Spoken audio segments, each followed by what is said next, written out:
For the artists, for the passionate. Welcome to the Adventures Elsewhere podcast.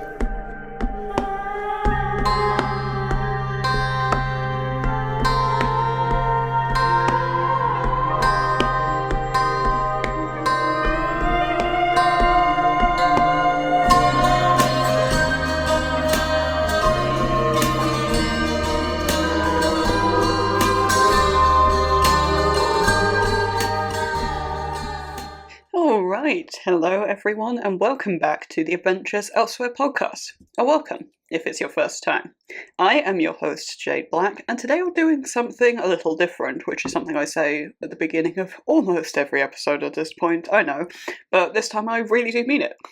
Today I'm going to talk about world building and the sort of process that I went through in actually making a new setting recently, because this is something that I've never really seen anybody talk about anywhere ever.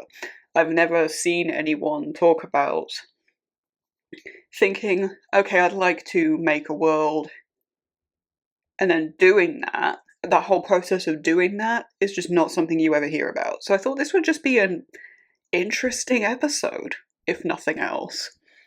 And potentially useful for those who want to get into world building who have never done it before. So, the very first thing I want to talk about is why I decided to do this. And the answer is because I have a sleep disorder. I'm not going to go into the details of this, but sometimes sometimes when this disorder comes about, I have these crazy vivid dreams. And that happened the last time it got triggered, which was a couple of weeks ago, maybe, as of recording this. And I had this really, really super vivid dream that had this really cool story, and I remembered it really vividly the next day, and the first thing I did the next day was write down everything I remembered about it so that I didn't forget. Also, a little humorous point here was when this sort of started, it started with this particular thing that I really don't like, and I was just so aware of me thinking to myself, oh, not this fucking trope, I hate this trope. And I've never had it quite that clearly in a dream before. It was very funny. And so the next day I wrote down all the stuff that I remembered, and I was kind of just not really functioning as a human being. I was just absolutely shattered, probably because of sleep disorder triggering. I was a bit zombified. And I knew I wasn't really going to get anything that I needed to get done. So I said to myself, you know what? I'm just going to spend today working on this, get rid of that awful trope thing, sort of try and, smooth some things over that I didn't really like, that I remembered, and also just build a world for this to take place in, because that sounds like a fun thing to do today. So my main objective with building this world was just doing something very, very different. There's the whole world I usually write in, which is one particular way, and it has, specifics to it that I'm very used to, and I love those things. And I have a couple of other worlds that I made previously to that for other projects that have some similarities to that, some differences, but I just thought, I would just fancy doing something completely and utterly different. And the two main things I came up with first, and this is a fairly universal with world building, it always has been for me, is thinking about firstly the climate.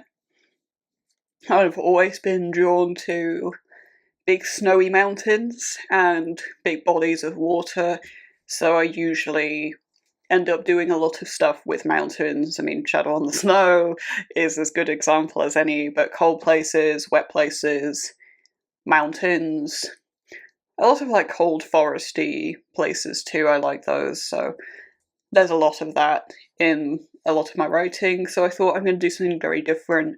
I'm going to have a hot climate. I'm going to have, vast expanses of savanna, which is something I've never done. I've never had savanna, and, bits of rainforest and jungle, but, it's going to be an overwhelmingly hot climate. And I thought about grounding points as well, and I'm going to get into this in more detail in a second, because this is something I never see people talk about with world building, really ever. But I find it really useful to have grounding points of places in our world to sort of look at more just in those moments of very specific things you might need to look up. So like, what food would people eat? What sort of ethnic food would there be? Okay, well, I can look up something similar and think, would they have this or would they not? Or would there be something similar? Something like that, that's really useful to have. It's not sort of saying, okay, well, I'm just going to copy and paste this country here. It's just having, a reference point. That's what it is. And I have set reference points for all kinds of different places. And I have talked about this a little bit. So Hukai, I think, is fairly obviously sort of feudal Japan. There's a bit of China and Korea sort of bleed into it a little bit as well as reference points or grounding points. Malasao is a particularly interesting one because the north is sort of Egypt, but also a bit of Mexico, and then the south is much more Morocco. So there is, you get some interesting stuff happening because of that. So the grounding points were the main thing I came to first. And I just thought about, okay, what places have I never used as grounding points in anything I've ever done? Because I've done stuff with all of the places that you see in the determined ones. I've done stuff with Greece and Syria. I've done stuff with... What was the one I used in Oath of Honor in particular?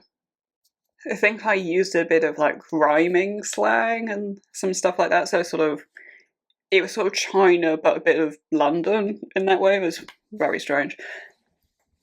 But I thought, well, what's something I've never done? And the number one thing that I hadn't really drawn that much influence from was Central and South Africa. I've never really used those sorts of places as reference points. So I use Central and Southern Africa extensively with cultural grounding points, but also like climate building as well. I did a lot of research on the geography of Africa. It's kind of embarrassing for me to say, I'm not gonna lie, but I didn't know there were Great Lakes in Africa. Like, I straight up never heard of that. So I thought, well, I'll have some Great Lakes, because why not? And volcanism. There seems to be a surprising amount of volcanism in bits of Africa, so I thought, well, I'll have that. I've never done that before, that's interesting. And I'll have savanna, and I'll have mountains and plateaus and dense forests, and there are actually cold, snowy mountains in Africa as well. There's actually a lot more of that than I thought there would be, but I've made a choice to not do that. Like, there are mountains, because of course there are, but not the cold, snowy variety, just for the sake of we're not doing this for like the 15th time or whatever. So the places in Africa I took the most influence from were Cameroon, Mozambique, and Tanzania, because I didn't want to do the whole, oh, Africa is Nigeria thing. I wanted to draw on something slightly different. Although Africa isn't the only...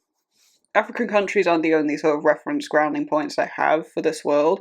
I also have a pretty big one in Mongolia, and I'm not really sure where that came from. I was just like, why not Mongolia? So there's sort of nomadic people that sort of have some amount of ownership over the central-ish part of the map, but not really. just because. And I made a conscious effort to not have the Mongolian sort of reference pointed people be the antagonists, because I sort of felt like that would be too obvious. It's a sort of like there's been a lot of strife with Mongolia in our world, and a lot of conflict and all of that, and I didn't want to do that. I consciously made an effort not to do that because of real world history, basically. I also took a reference point from South America, which is also not something I've really done before. I've not really done South America. And again, I didn't want to go for Brazil, because I thought that would be, again, sort of too obvious to a bit, oh, South America's just Brazil, right? So I actually went for Chile instead. I've never really known anything about Chile, so again, I just thought it would be interesting. I'm just sort of choosing places that I didn't really know anything about. So Mozambique, Cameroon, I don't really know anything. But prior to going into this, I didn't really know anything about those places, so it was just interesting to learn about them. And I did have, in the original dream story thing, I did originally have some sort of schism, fracture, tribal fracture that had happened between a set of people, and the Chilean people seemed to fit this best. So I thought, well, I need another set of people that have some amount of similarity, but also like significant differences to sort of reflect that and have that culturally. And I thought about other places in South America, and I don't really know where this came from. I thought Turkey. Like, Turkey has this really interesting mix of Mediterranean, Middle Eastern, and Asian cultural influences. And I just thought that was really interesting to work with, and I thought, well, the sort of Mediterranean portion of that in some ways does have some similarities with Chile because of, Spanish being a huge language in the Mediterranean, then there being Latin American Spanish and things like that. So I just thought there are some similarities there, so you can sort of draw on that, but this sort of schism had happened quite a long time ago, so you can almost see how the cultures would once have been closer together, but as time's gone on, they've sort of grown apart and made more differences. That's sort of where I was going with that, and we'll see how well that works or not, but that was my thought process, and it's been really interesting to play around with that. So from there, I thought about the literal shape of the land, because I wanted to have a map for my own reference. I don't think, should this project, be published in time, I don't know that the map is something I would include. This is a novelette length piece, which is, 15-20k, give or take.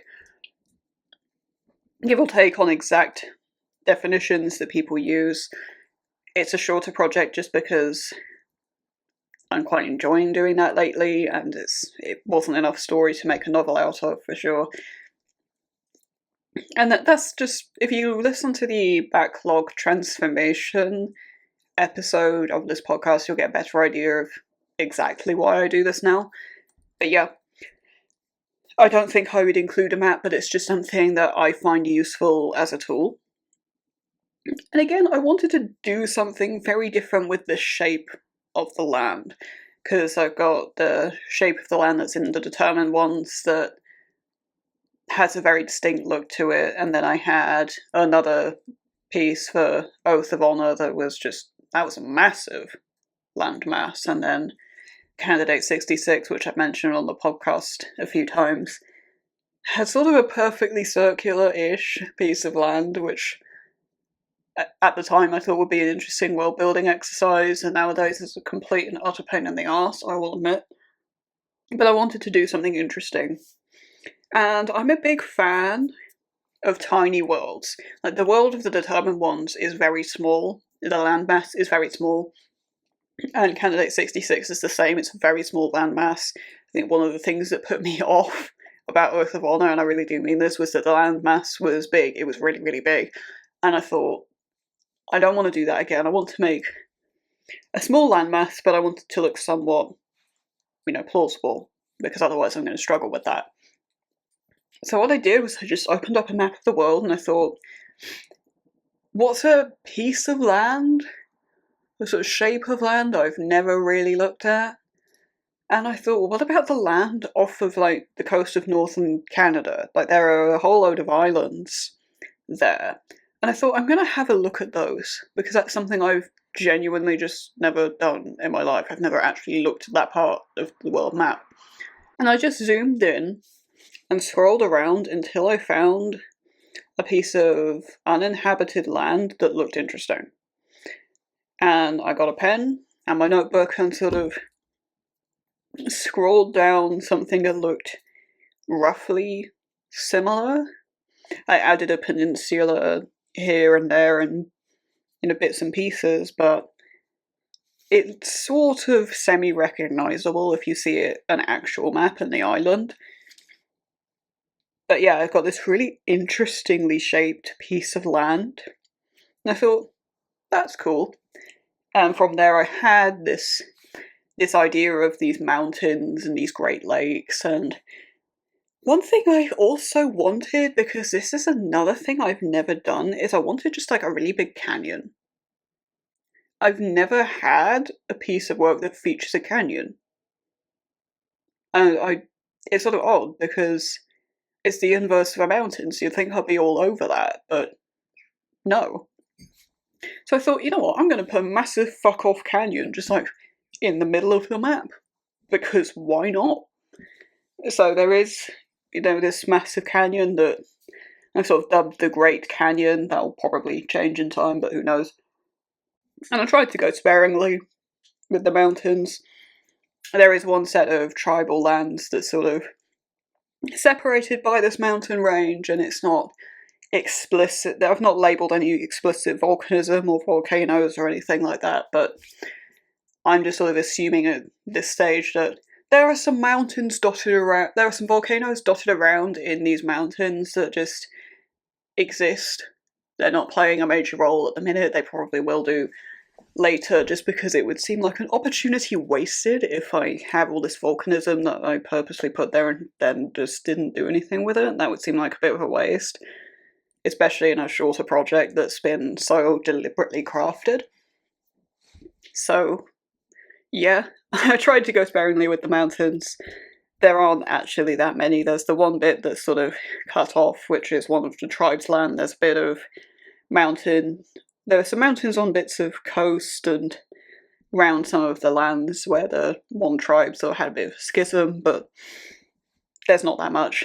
There are many more lakes than there are, and there are really big lakes. There are some pretty sizable lakes in the determined ones. So Lake Tayo is the obvious one, which is by Hukai. And there's one in the area which is, I believe it's called the Sea of Freedom, but it's in German, because that's Old Lieren. And there are a few others, but like the whole idea of Great Lakes, like proper Great Lakes, are not something I really have in that world. They don't really exist there. So I put some massive fuck-off lakes on, because why not? And while I don't do much with beaches, there aren't really beaches in the determined ones either. There are in some places, but there aren't actually very many. I had actually just done a whole load of stuff with beaches in Candidate 66, so I didn't want to do that again for fear of it being too similar. So me being me, it's probably not a surprise to think that one of the first things I thought about was cultural relations, international relations, and how all that looked. And again, I just wanted this to be different. I didn't want it to be a land that was broken by strife and cruelty and all of those things. I thought, you know what? These people are going to be amicable with each other, at least fairly. They to an extent, a lot of them keep themselves to themselves, some more than others, some are actually quite isolated, but no one's really hostile to each other. There are a lot of, like, a pretty big proportion of nomadic people, just because why not? That seemed like an interesting thing to do. There are nomadic people, particularly in other worlds of mine, particularly in the determined ones. They do exist there, but they aren't massively common. They are mentioned, but it's nothing like a world like this, where there is actually a very significant portion of people that have that. And then the next thought was place names and tribe names and things like that. I don't have much interest in naming towns and cities and things like that. That's not something I really care about that much, to be honest. A lot of the time, I don't find it to be very relevant. So I focused a lot more on the names of the tribes and the sort of their homelands, which would have the same name. And the way I do this is very consistent. It's taking real place names and taking bits of them I like a syllable or two, and sort of like patterns of letters and mushing them together until I get something that sounds nice. So I did this with each individual grounding point place. I took places from Mongolia, places from Mozambique, places from Chile, all of these places, and mushed names together until we got interesting place names, none of which I would have the foggiest how to pronounce because I don't speak those sorts of languages. They sound nice in my head even though I don't know the pronunciation really at all.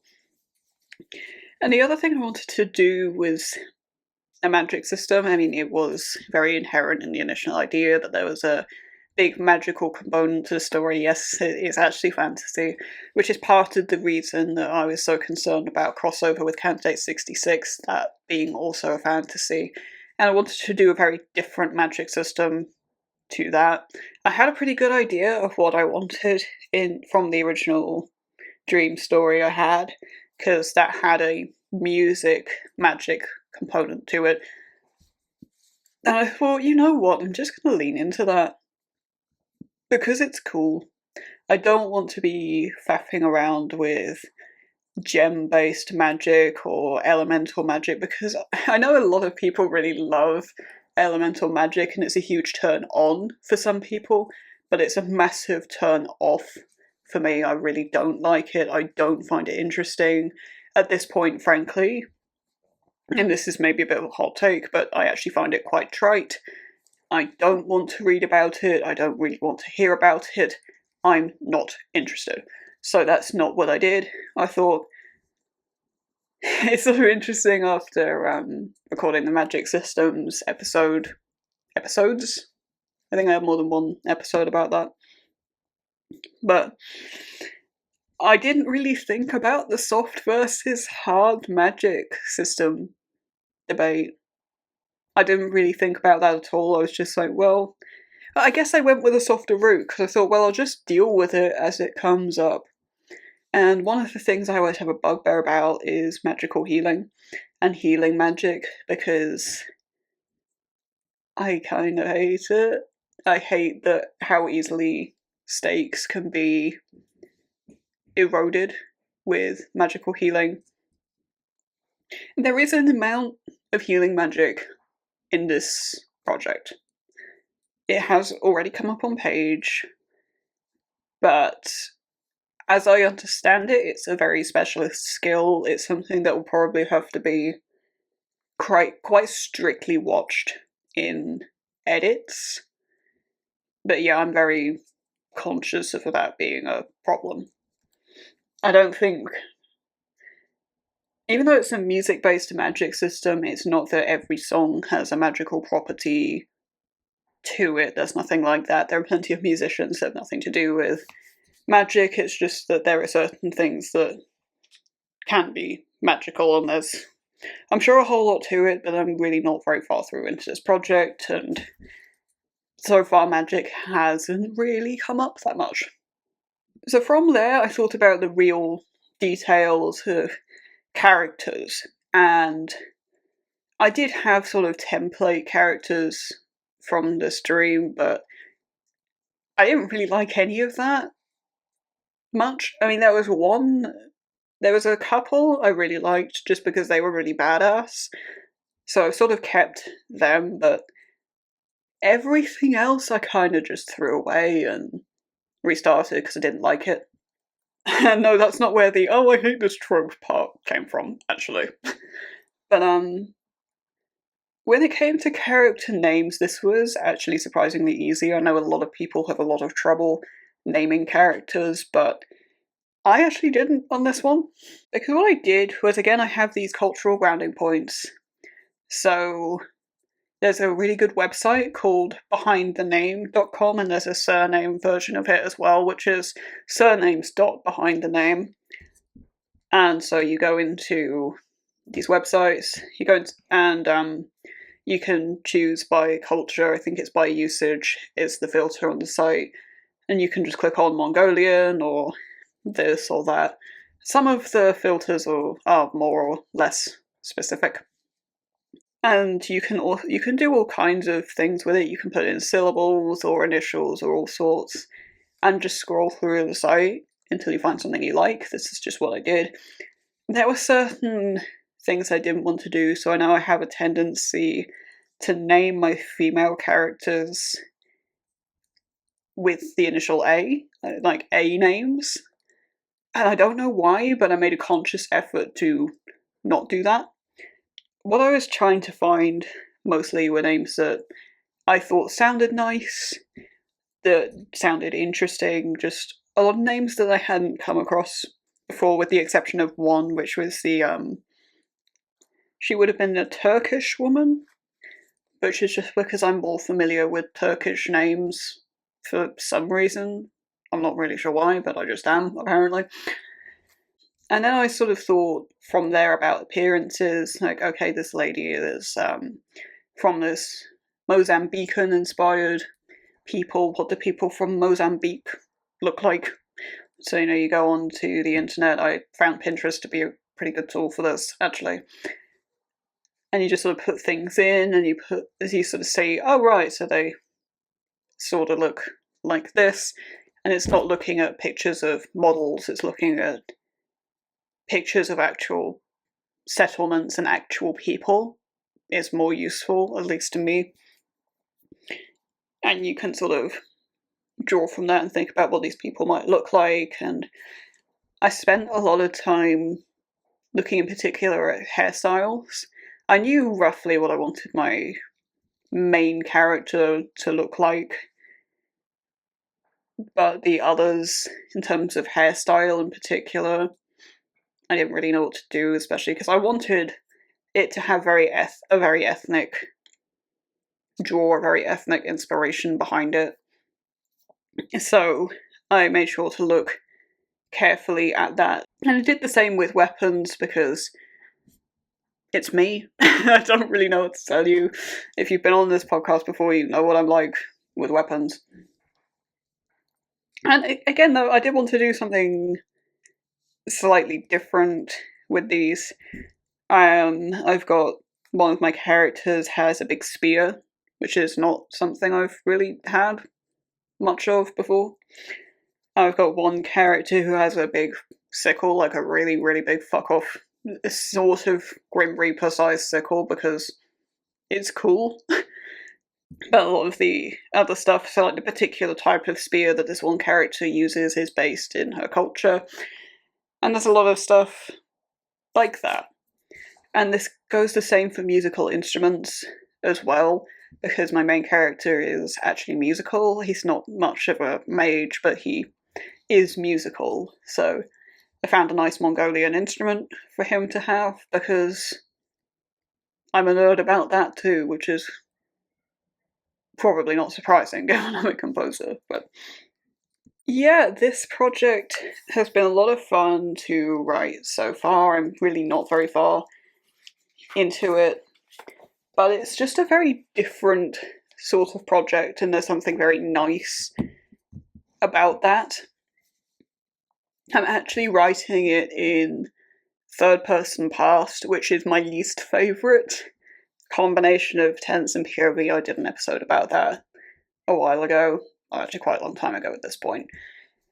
But I found with fantasy, and I believe I talked about this before as well, that just works best for me because of the description needed, and I think it was also just the pursuit of doing something different. I think first-person fantasy is something you don't see very much of for a reason. I think it's particularly hard, and I think part of me does just want to be good at third-person because I can be. It's something I want to work on for the sake of working on it. But yeah, this is a project that I think I'm going to have a lot of fun with, and hopefully it finds a good home in time. I thought this episode would be just interesting as an insight into a different part of writing craft, and something that you see a lot of people talk about their world building, but not how they got there. You know, Adventures Elsewhere, I try and do stuff that's different, I try and do stuff that's interesting, and this seemed like a fairly obvious episode that tied all of those things together.